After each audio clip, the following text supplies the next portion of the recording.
Welcome back, everyone. Today's read aloud is Cranberry Thanksgiving by Wendy and Harry Devlin.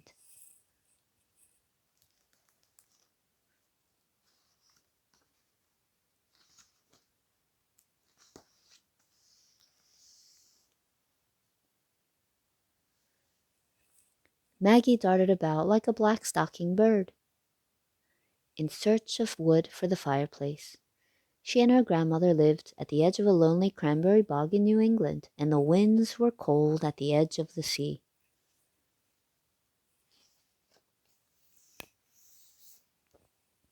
Today, Mr. Whiskers was helping Maggie with her chores, and they soon had armfuls of firewood. Happy Thanksgiving Day, Mr. Whiskers.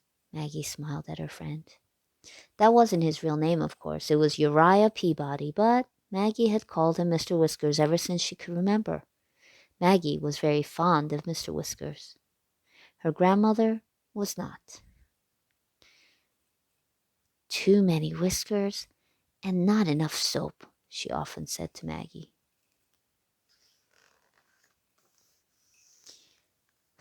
Mr. Whiskers, indeed, sniffed Grandmother, peeking from her kitchen window. She pulled the curtains tight again. Whenever Grandmother baked her cranberry bread, she pulled her curtains tight. The reason for this was that her cranberry bread was the most famous for miles around. It was so famous that bakers all over the countryside had offered great sums of money for the recipe. Although Grandmother scoffed at the whole idea, she still felt it was something wonderful to leave to Maggie. She carefully hid the recipe behind a brick in the fireplace. Oh, a lot of people would like to get that recipe, she fumed to herself. Especially Maggie's clam-digging friend, Mr. Whiskers. Strange how he always showed up when she took down the great yellow bowl and all the good things that went into it. Scat, shoo, she would call out the window every time he came too close to the house. But forget all that today. It was Thanksgiving, her favorite day of the year. The cranberries had been picked, boxed, and sent to the market. The dried corn had been soaked and the corn pudding made.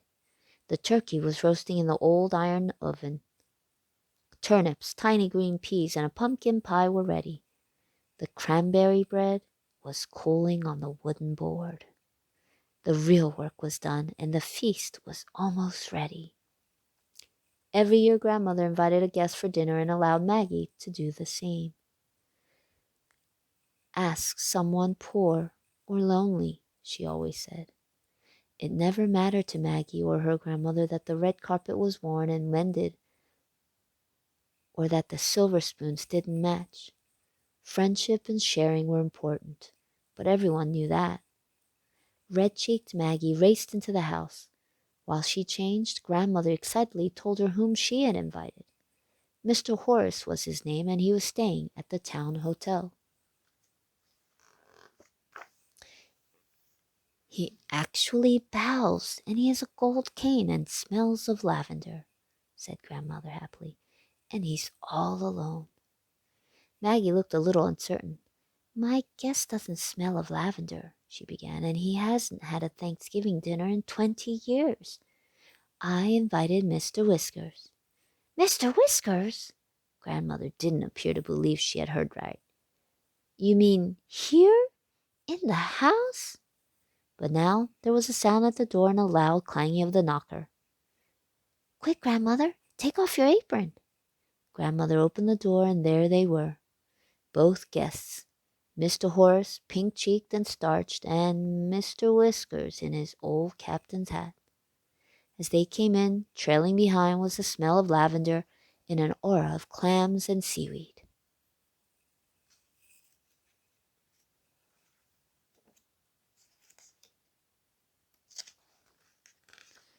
Mr. Whiskers held up his hands to Grandmother.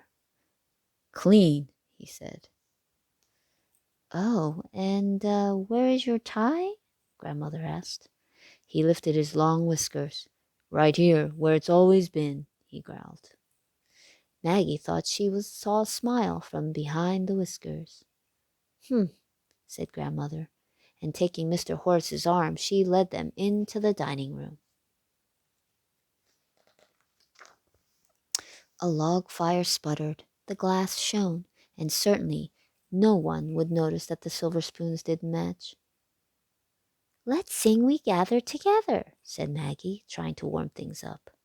They all joined in the old hymn, and midway began to sing out with cheer and gusto.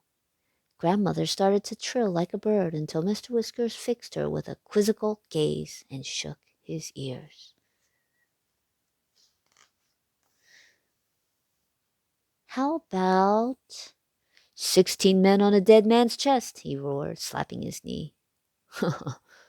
Mr. Horace looked pained. Grandmother peered over her glasses. "Really?" she said. Maggie left the table and reappeared with a roast turkey. The corn pudding, peas, cranberry jelly, and turnips soon followed, and then came pale sweet butter and grandmother's famous cranberry bread. "Feast of feasts," murmured Mr. Whiskers. "Well, we have all heard about your cranberry bread," chuckled Mr. Horace, "and the recipe hidden in the kitchen fireplace." It's in the dining room fireplace," said Grandmother, and looking over at Mr. Whiskers, she added, "and you, sir, will never find it." Mr. Whiskers stared at the turkey and pretended not to have heard her. Maggie began to get nervous, but she made sure everyone was served some of each dish, and they began to eat. What a great full dinner that was, with everything cooked with crisp edges and tender centers. "How delicious!" said Maggie. "How exquisite!" said Mr. Horace. "How about some more?" said Mr. Whiskers.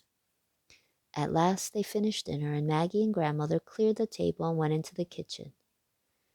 "Watch that Whiskers fella," Grandmother whispered to Maggie. Maggie opened the kitchen door just a small bit and peeked into the dining room. Her eyes were widened. "Grandmother, he's found it."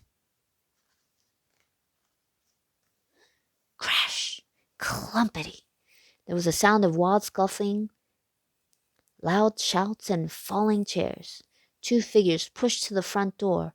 For a moment they wrestled at the doorway and then seemed to burst into the purple dusk. One chased the other into the cranberry bog.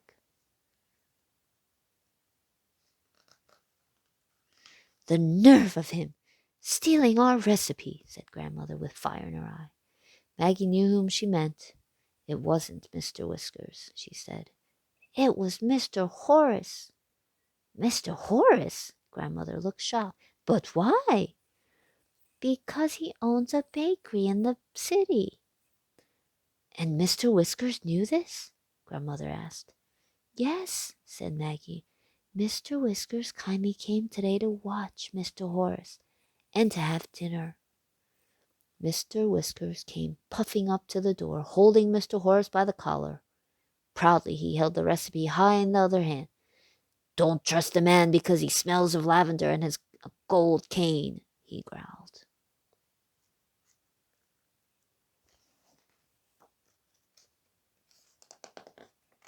Grandmother stood up very straight and looked hard at Mr. Horace.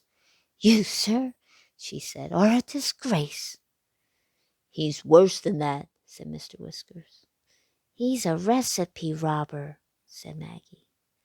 All the starch seemed to leave Mr. Horace. "No pumpkin pie for you, sir," said Grandmother, handing him his cane. Mr. Horace began to sniffle. They left Mr. Horace on the doorstep. Grandmother closed the door firmly, and this time she took Mr. Whiskers' arm into the dining room. Maggie thought she could see Mr. Whiskers smile.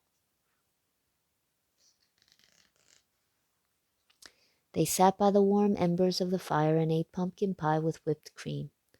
"How delicious!" said Maggie. "How delightful!" said Grandmother. "How about another piece?" said Mr. Whiskers. The wind blew and rattled the shutters, and outside the door came a loud wail from Mr. Horace. "Goodness, is he still there?" said Maggie. Shall we let him in? It is Thanksgiving, said Grandmother. It's especially Thanksgiving on a cranberry farm, Maggie replied encouragingly. They looked at Mr. Whiskers.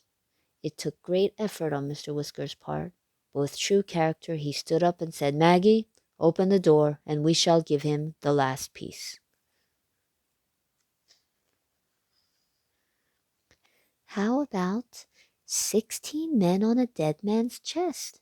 Grandmother asked him, while Maggie went to the door, and even his whiskers couldn't hide that smile.